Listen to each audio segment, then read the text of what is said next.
जून 2023 की सुबह की लगभग 5:30 बजे के आसपास का वक्त रहा था। एक लड़के एक दरवाजे को लगातार पीट रहा था, खटखटा रहा था, जो खुलवाने के लिए आवाज़ लगा रहा था। अभी लोग पूरी तरह से जगे भी नहीं थे, कुछ लोग जाग चुके थे तो अपने खेतों की तरफ जा रहे थे। इसी बीच में जब उस लड़के ने बार बार दरवाजे को खटखटाना शुरू किया तो एक शकील खातून नाम की एक महिला दरवाज़ा खोलती है और जैसे ही दरवाज़ा खोलकर उसने अपनी आंखों से उस लड़के को देखा, देखते ही वह बेहोश होकर ज़मीन पर गिर जाती है और उसका बेहोश होना था। वो लड़का बड़ा परेशान हो जाता है, उस महिला के जागने की बार बार कोशिश कर रहा था और यह आवाज़ घर के अंदर तक पहुंच जाती है। घर के जो एक और सदस्य होता है जिसका नाम याकूब अंसारी होता है और वो भी इस बात को सुनने के बाद, इन आवाज़ों को सुनने के बाद मौके पर आता है और जैसे ही उसने उस लड़के को, यानी कि जो अभी दरवाज़ा खटखटा रहा था, उसे देखा और अपनी पत्नी को बेहोशी की हालत में देखा तो वह ज़ोर ज़ोर से चीखने लगता है, चिल्लाने लगता है। बस उसकी चीखों को, उसकी चिल्लाने की आवाज़ों को आसपास के लोगों ने भी सुन लिया। अब देखते 20 से 30 मिनट के अंतराल में पूरा गांव यहाँ पर इकट्ठा हो जाता है। दरअसल जैसे ही गांव वाले इकट्ठा होते हैं, कुछ लोगों ने वीडियो बनाना शुरू कर दिया और वीडियो बनाने के बाद सोशल मीडिया पर उसको वायरल कर देते हैं। दरअसल वायरल करने के बाद आखिरकार वो लड़का बार बार अपनी माँ को देख रहा था, क्योंकि वो उसकी जो उसका बेटा है, उसका बाप था जो चिल्ला रहा था और वो एक बात कह रहा था कि अंगूरी दिखाई नहीं दे रही है, मुझे अंगूरी को देखना है, मेरे बेटे कहाँ हैं उनको देखना है। वो अपनी पत्नी को देखने के लिए बात कर रहा है और अपने 2 बच्चों को देखने के लिए बात कर रहा है। माँ को यह जो शुद्ध बुद्ध खो बैठी थी, उसे पता ही नहीं था कि आखिरकार ये चल क्या रहा है। वो असल में कुछ महीने पहले, करीब 7 महीने पहले वो मर चुका था। उसका परिवार वालों ने सुपुर्द कर दिया था और वो अखबारों में भी खबर छपती है, सब कुछ ठीक ठाक। लेकिन अपने बेटे को जिंदा देखने के बाद बड़ी हैरानी हो रही। जब माँ का होश आता है तो माँ कहती है कि बेटा तुम मर चुके हो, इसलिए तुम्हारी जो पत्नी है उसकी शादी हो चुकी है, वह अपने ससुराल में रह रही है। और वो लड़का बड़ा परेशान हो जाता है यह बात सुनने के बाद कि आखिरकार यह सब 6 महीने में इतना कुछ कैसे बदल सकता है। दरअसल आज की कहानी सुनने के बाद आप लोग भी हैरान हो जाओगे, सोचने पर मजबूर हो जाओगे कि यह सब कुछ अचानक से ये सब क्या हुआ, इसमें की ज़िंदगी बर्बादी का अंगार पर पहुंच जाती है। आदाब, नमस्कार, सत श्री अकाल। मैं आपका भाई कैलाश कुमार। आज की सच्ची घटना मैं आपको सुनाने जा रहा हूं। यह सच्ची घटना उत्तर प्रदेश के जिला शाहजहाँपुर की। दरअसल अयोध्या से चलकर नई दिल्ली जाने वाली नई दिल्ली एक्सप्रेस 14205 ये एक्सप्रेस रेलगाड़ी होती है। 16 दिसंबर 2022 की रात लगभग 11:30 बजे के आसपास का वक्त हो रहा था। जो जनरल कोच है, जनरल कोच के डी में बहुत सारी भीड़ हो रही थी और इसी बीच में एक महिला ने अचानक ही अपने जो बैग होता है, जो उसका पर्स था, उस पर पर्स पर अपने मोबाइल को जैसे ही निकालने की कोशिश की थी तो उसका मोबाइल गायब था। बस मोबाइल गायब होना था कि उस महिला ने ज़ोर ज़ोर से चीखना शुरू कर दिया कि मेरा मोबाइल चोरी कर लिया किसी ने। उसमें बहुत ज़्यादा भीड़ भाड़ थी। जब उस महिला ने लगातार चीखना शुरू किया तो एक लड़का जिसकी उम्र लगभग 22 साल के आसपास रही होगी, उस लड़के ने इधर उधर बचने की जब कोशिश की है तो आसपास के जो मुसाफिर थे, यात्री थे, उन्हें लगता है कि शायद ये चोर है। अब उन्होंने उस लड़के को पकड़ना और जो पकड़ के उसको पीटना शुरू कर दिया। वो लड़का बार बार कह रहा था कि साहब मैंने चोरी नहीं की है, मेरे पास कोई मोबाइल नहीं है। और लगातार जब उसे पीट रहे हैं तो इसी बीच में कुछ लोगों की नज़र पड़ती है कि मोबाइल था ज़रूर, लेकिन वो ज़मीन पर पड़ा हुआ था, यानी कि जो बोगी थी उसी पर पड़ा हुआ था। और जब आखिरकार उस लड़के के साथ होता क्या, कुछ लोगों ने तो उसको छोड़ दिया, लेकिन इसी बीच में जो 1127 संगम विहार कॉलोनी यानी नंदग्राम जिला गाजियाबाद उत्तर प्रदेश का रहने वाला, नाम उसका नरेंद्र कुमार दुबे होता है। अचानक ही उसके अंदर कहां से पावर आती है, ताकत आती है कि बाकी सब लोग तो उस लड़के को पीट पाट करके छोड़ चुके थे, लेकिन नरेंद्र दुबे ने उस लड़को जिसकी उम्र लगभग 22 साल के आसपास रही होगी, उसको बेवजह से पीटना शुरू कर दिया। उसने कहा कि तुम चोरी करते हो पर लोगों को परेशान करते हो। वो उसे पीटता पाटता बिल्कुल जो मेन गेट था, दरवाज़ा था, वहाँ तक लेके जाता है और उसे पीटता पीटता उसमें इतनी जोर की लात मारता है कि वो ज़मीन पर गिर जाता है, यानी कि चलती ट्रेन से उसको फेंक देता है। बस इसको फेंकना था। अब इस बोगी के अंदर जो पूरी खचाखच भरी हुई थी, हंगामा खड़ा हो जाता है, लेकिन लोग सोचने पर मजबूर हो जाता है कि अचानक ये सब क्या हो गया। तभी किसी ने चलती ट्रेन से 112 नंबर पुलिस को फ़ोन कर दिया। जैसे ही 112 नंबर पुलिस को फ़ोन किया, पूरी कहानी बताई जाती है तो एक रेलगाड़ी है जो कि अयोध्या से चलकर नई दिल्ली की तरफ जा रही थी। हम शाहजहाँपुर की बात कर रहे हैं। यहाँ से कुछ ही दूर चलने के बाद एक महिला का मोबाइल था, वो गायब हो जाता है। उसके बाद फिर हंगामा खड़ा होता है और इसी बीच में से एक लड़के की पिटाई होती है और पिटाई होने के बाद उसको ज़मीन पर फेंक दिया जाता है, यानी कि चलती ट्रेन से फेंक दिया जाता है। जैसे ही पुलिस को ये सूचना मिलती है तो पुलिस एकदम सक्रिय हो जाती है और अगला जो जंक्शन था, रेलवे स्टेशन था, वो बरेली का जंक्शन था। जीआरपी थाना प्रभारी होते हैं विनोद कुमार अपनी टीम के साथ उसे बोगी को, जो जनरल डी बोगी थी, उसके चारों तरफ से घेर लेते हैं। भीड़ ज़्यादा थी, वहाँ से किसी को भागने का अवसर नहीं मिल पाता है। आखिरकार इसी बीच में एक और लड़का होता है जिसका नाम है आलोक कुमार। आलोक कुमार की जो कि अयोध्या की नई सब्जी मंडी का रहने वाला होता है और उसने पूरे वाक़े का इस वीडियो अपने मोबाइल में उतार लिया था और उस वीडियो को उसने मोबाइल में उतार लिया। इसी बीच में जब पुलिस मौके पर पहुंचती है तो मौके पर आने के बाद पूछा जाता है कि आखिरकार पूरा माजरा क्या है। अब उसने आलोक कुमार ने यह पूरा पुलिस को वीडियो दिखाया, कहा कि देखो साहब, यहाँ कुछ इस तरह का मामला था। एक लड़का था जिसकी बेवजह पिटाई कर दी गई।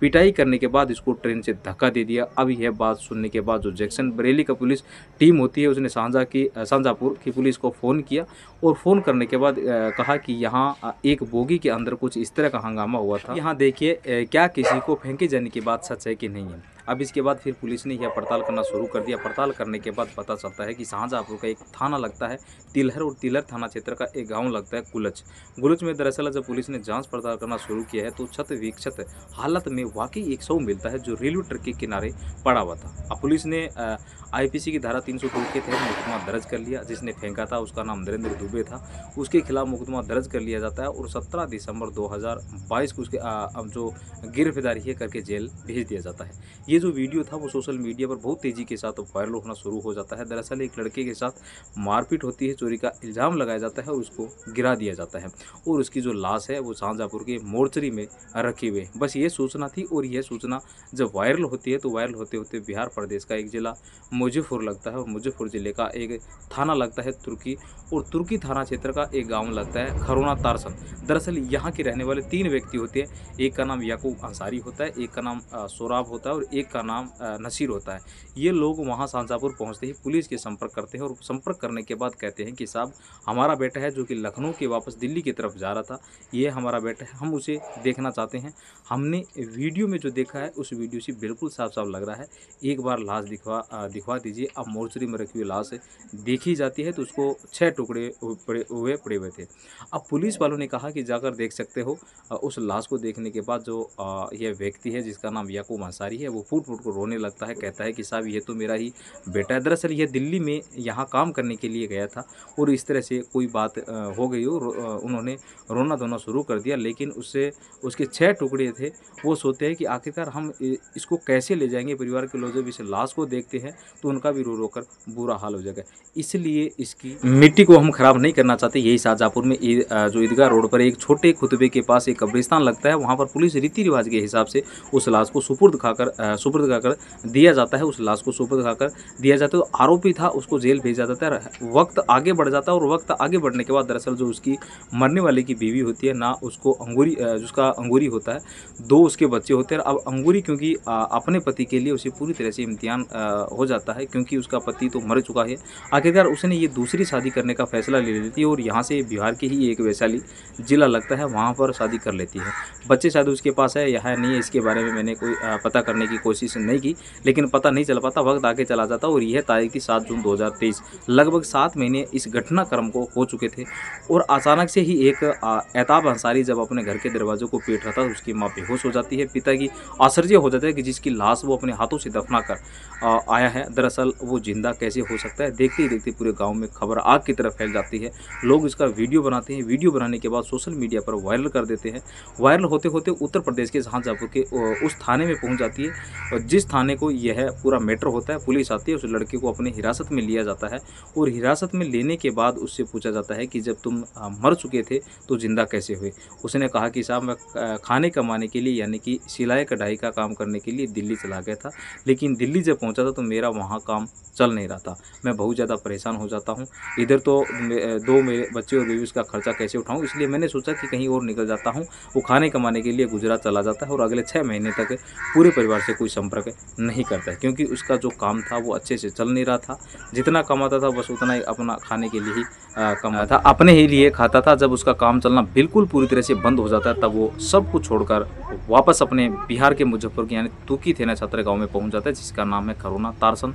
जब वहाँ जाता है, वहाँ जाने के बाद वह पूरी कहानी पुलिस को, परिवार वालों को, बाकी सब लोगों को बताई जाती है। तो यह बात पहुँचते पहुँचते शाहजहाँपुर की जेल में पहुँच जाती है, जहाँ पर नरेंद्र दुबे गिरफ्तार करने उसको जेल भेज देते हैं। वो लगभग 2.5 साल तक जेल में रहता है। अब कानून कुछ तगड़मबाजी, जैसे आप समझ सकते हो कि तगड़मबाजी चलाई जाती है। वकील अपनी तरफ से कुछ जो दाव पेच है वो खेले जाते हैं। और जब यह अदालत में बात पहुंचती है तो 4 जून 2025 को जज साहब यह कहने के लिए मजबूर हो जाते हैं कि हम इसको इस आरोप से दोष मुक्त कर रहे हैं, क्योंकि जिस व्यक्ति के मरने का आरोप लगाया था दरअसल उसने खुद आकर गवाही दी है। मैं जिंदा हूं, मैं नरेंद्र को नहीं जानता, मैं उस ट्रेन का सफ़र नहीं कर रहा था, मेरा उससे कोई लेना देना नहीं है पुलिस से, यानी कि न्यायालय उसको दोष मुक्त जरूर कर देता है, लेकिन एक क्वेश्चन मार्क जरूर छोड़ देता है कि वो मरने वाला कौन था। उसे मरने वाले का तो कोई पता ही नहीं चल पाया कि वो मरने वाला कौन था, लाश किसकी थी, वो कहाँ से आ रहा था, कहाँ जा रहा था, उसके परिवार वाले कौन है कौन नहीं है, तमाम तरह के सवाल थे।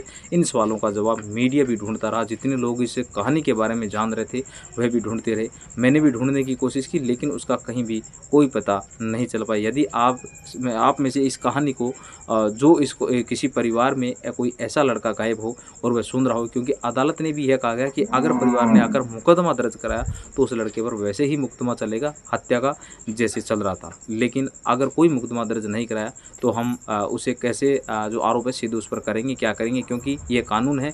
इसको लचीला जो कहा जाता है, इसके लिए तो कहा जाता है कि दोस्तों इस पूरे घटनाक्रम को सुनाने का उद्देश्य किसी को परेशान करना नहीं है, किसी का दिल दुखाना नहीं है, बल्कि आपको जागरूक करना है, आपको सचेत करना है, आपको बताना है कि इस पूरी कहानी में पुलिस की बड़े स्तर पर लापरवाही थी, और उससे ज़्यादा लापरवाही जो उसे शिनाख्त की 3 लोग जो आए थे मुजफ्फर से, उसकी भी बड़ी गलती रही थी कि आखिरकार बिना DNA रिपोर्ट के ही पुलिस ने कैसे यह मान लिया कि मरने वाला उनका बेटा ही था, बिना जांच पड़ताल की पुलिस ने भी, क्योंकि आसानी से जो पक्की पकाए पुलिस को खीर मिल जाती है, पुलिस खुश हो जाती है। और वाकई भी इसे बड़ी छिंचा इधर होती है पुलिस की। अगर पुलिस में ईमानदारी से काम किया होता तो यह भी ईमानदारी से काम कर सके, तो कम से कम उस लड़की को जिसको चोरी का इल्ज़ाम लगाकर, क्योंकि महिला का मोबाइल तो ज़मीन पर ही गिरा हुआ था, वहाँ पर पड़ा हुआ था, उसने चोरी की थी या नहीं की थी यह भी कुछ नहीं पता, लेकिन उसे बेवजह मार दिया गया। यदि मारना ही था तो कानून अपनी सज़ा देता, मारने वाले जो भीड़ थी काश उसे बचाने की कोशिश करते और पुलिस के हवाले कर देते तो उस रात मौत नहीं होती, यानी कि हत्या नहीं होती। जाते जाते सभी को मेरी तरफ से थोड़ा अंधेरा हो गया दोस्तों, तो इसलिए मैं सही से कहानी ढंग से नहीं सुना पाया। इसके लिए मैं आपसे बहुत बहुत धन्यवाद। जय हिंद, जय भारत।